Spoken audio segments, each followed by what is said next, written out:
deal. I recognize that voice. Nagisa?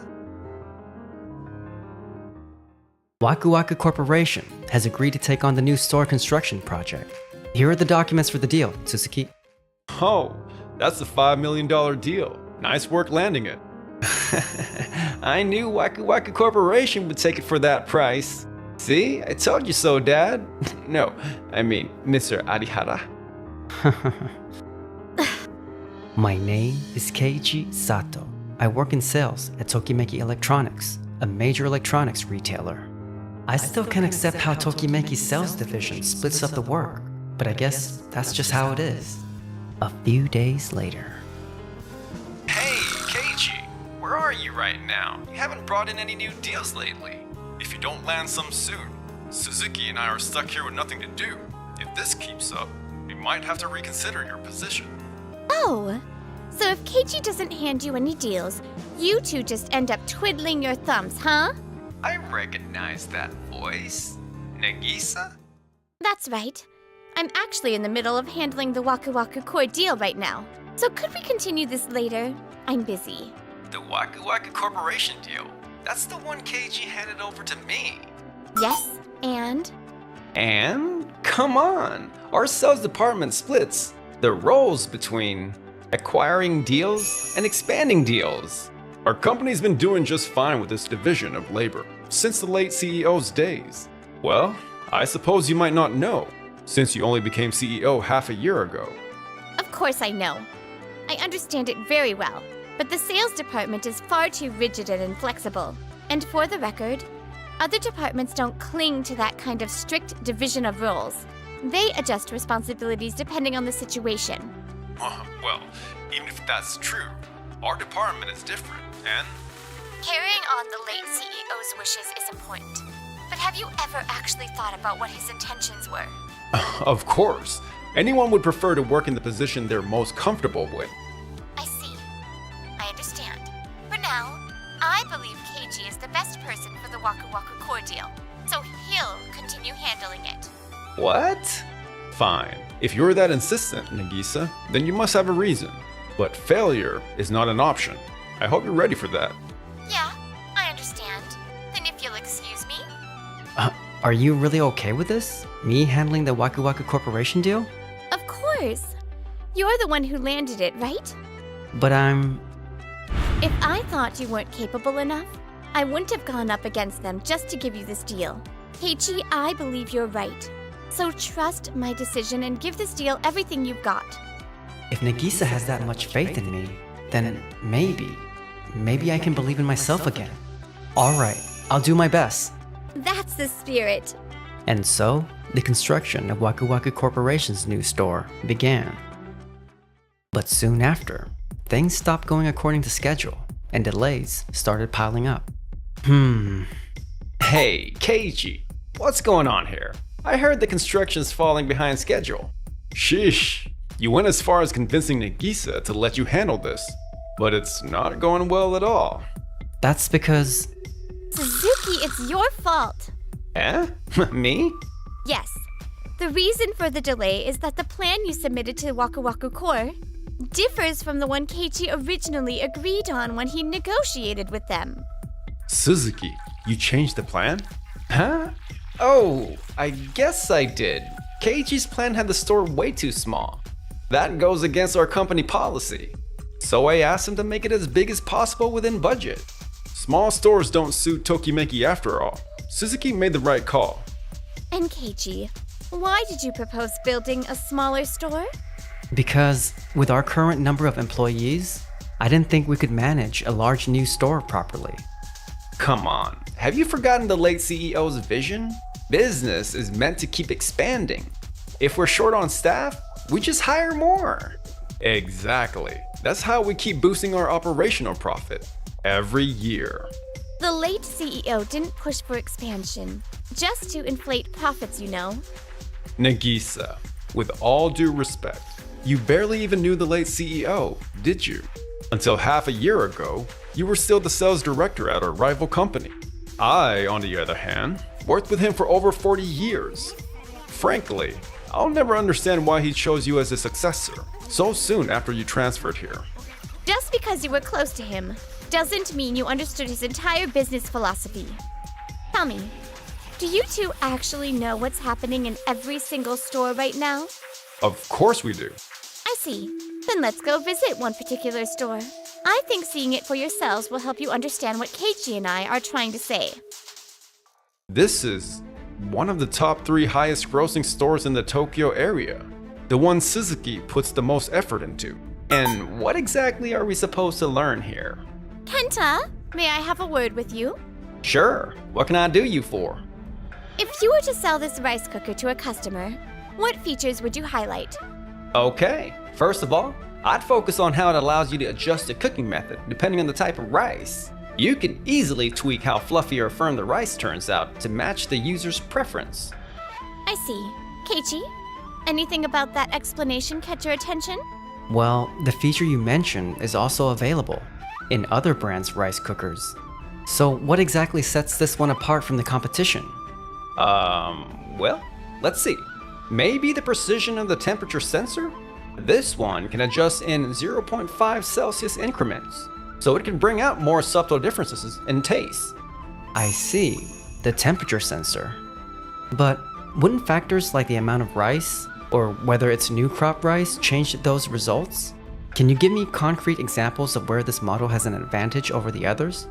I'm sorry. I'll need to check on that. Could you give me a moment? Sure, thank you.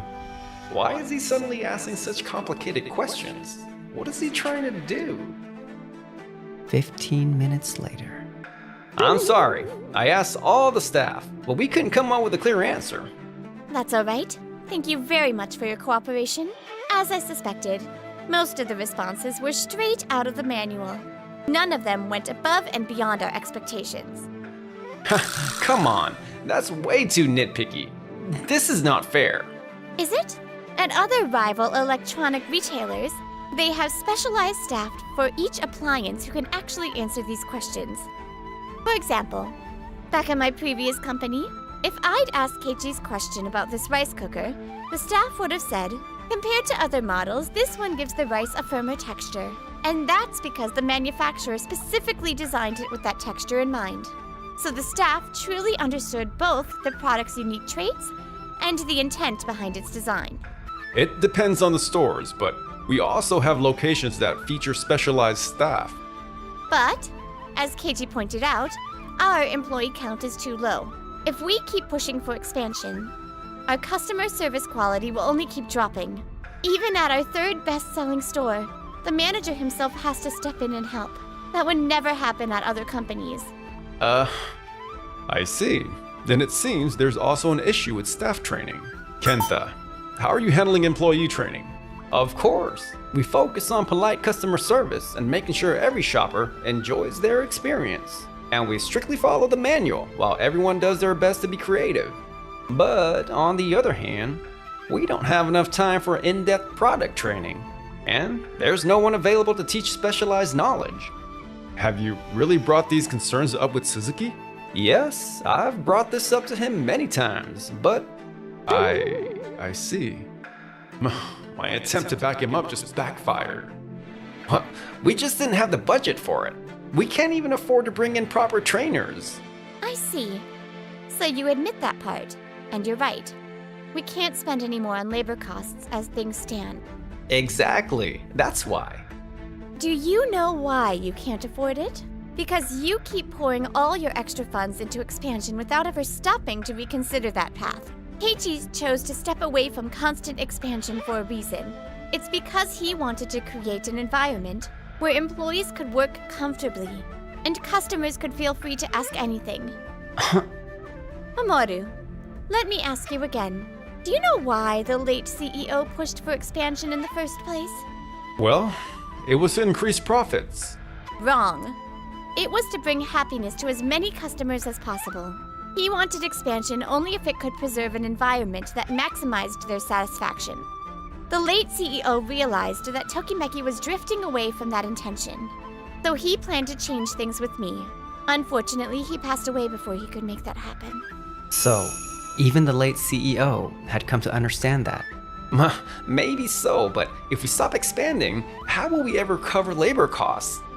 By increasing sales at each individual store. And if anyone can figure out how, it's Keiichi, isn't it? Me?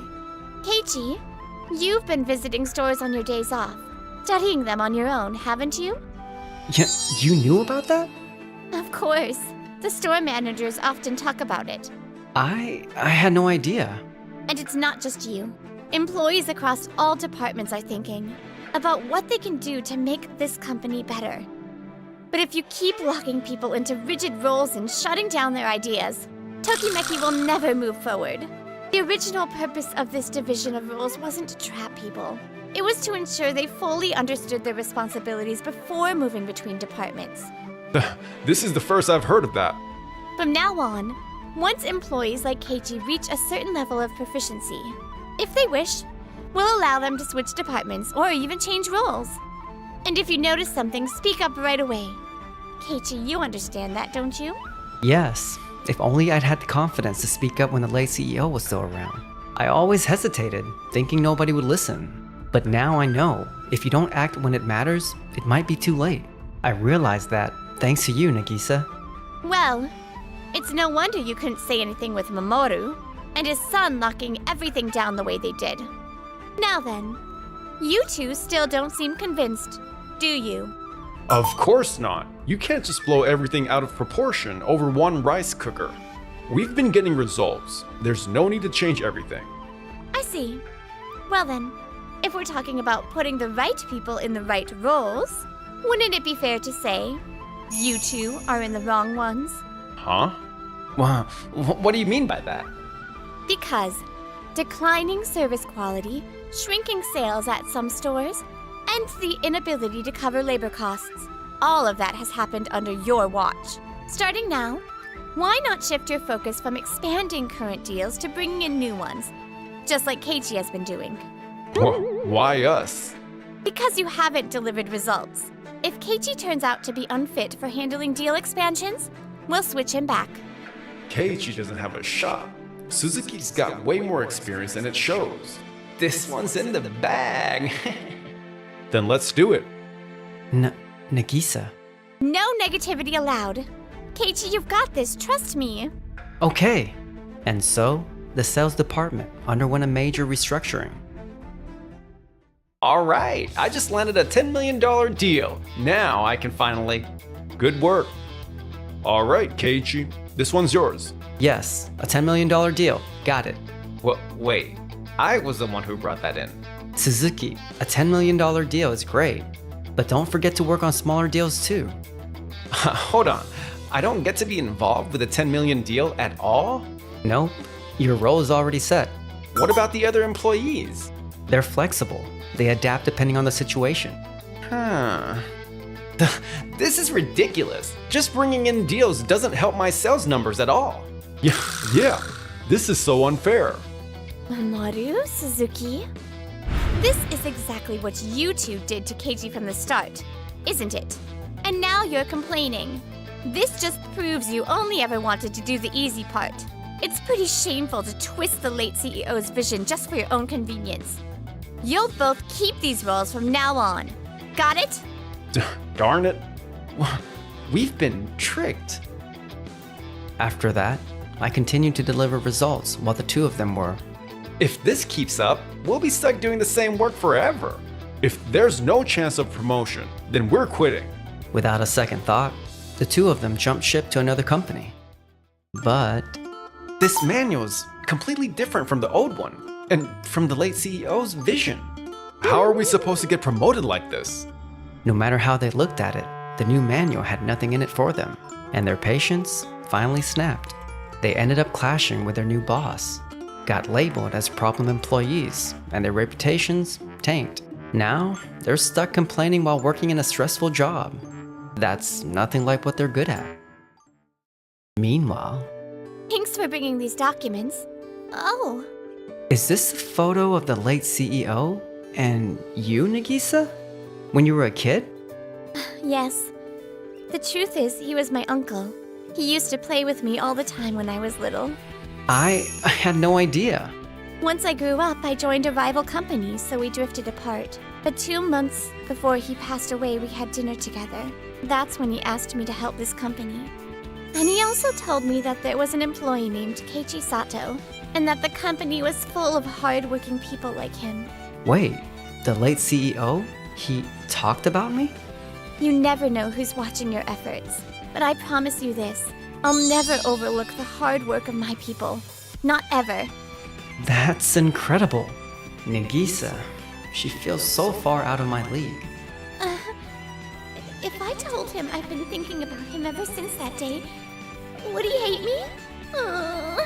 Saying anything unrelated to work takes so much courage. Enjoyed the video? Then smash that like button and subscribe.